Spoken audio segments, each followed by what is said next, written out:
Good evening and welcome to Capital Online TV News. My name is Nkaissery and these are the stories making headlines. Top security chiefs have described the death of their boss, the late Nkaissery, as a major blow to the sector, adding that he was a friendly and transparent leader who meant well for the country.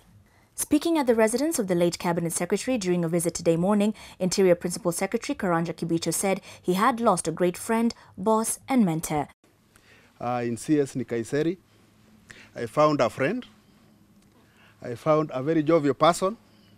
I found a very transparent person and unknown to most of the people, I'm sure, including the journalists who are here.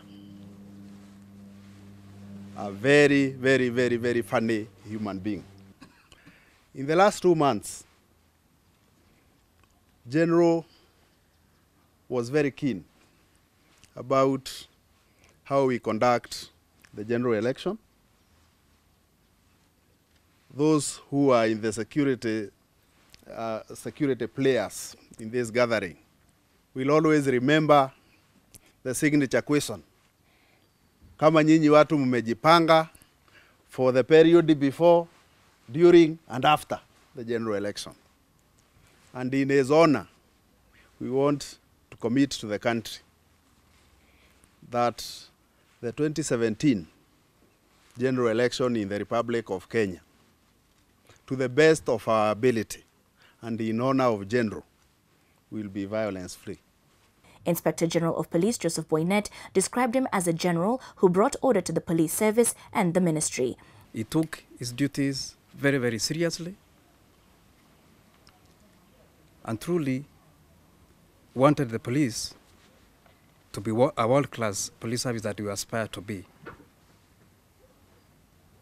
So for the 2.5 years that he was our CS, we made tremendous strides in the reform agenda, in the transformation agenda, that the things that seem to have been creaky here and there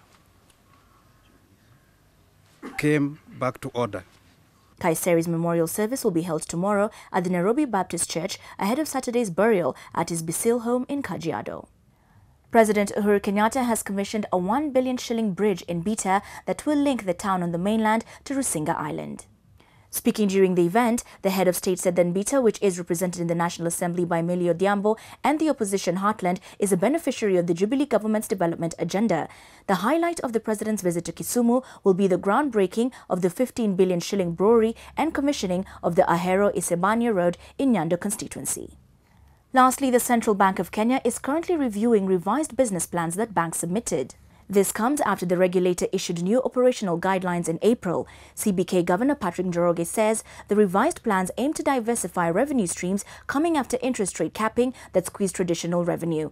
Njoroge says banks need to improve their business model in a bid to cushion themselves from the interest rates capping losses. Recent data from the CBK indicate the caps on interest rates has had a detrimental effect on lending to small and medium-sized enterprise that has seen interest income for banks decline significantly, negatively affecting their return on equity. We had asked all banks to present their new business models in the context of their ICAPs by April. That is end of April this year. All banks did provide that, and we are now in discussions with them. As you can imagine, it's not just a one page that you just spend like 2 hours discussing with them. It's quite complicated, and I think that's the journey we are on. But I think it is it's been quite useful talking to banks about this, and I think we have all found it very useful. And that is all we had for you today. For the latest on these and other stories, log on to www.capitalfm.co.ke. I'm Nkaissery. Have yourselves a great evening.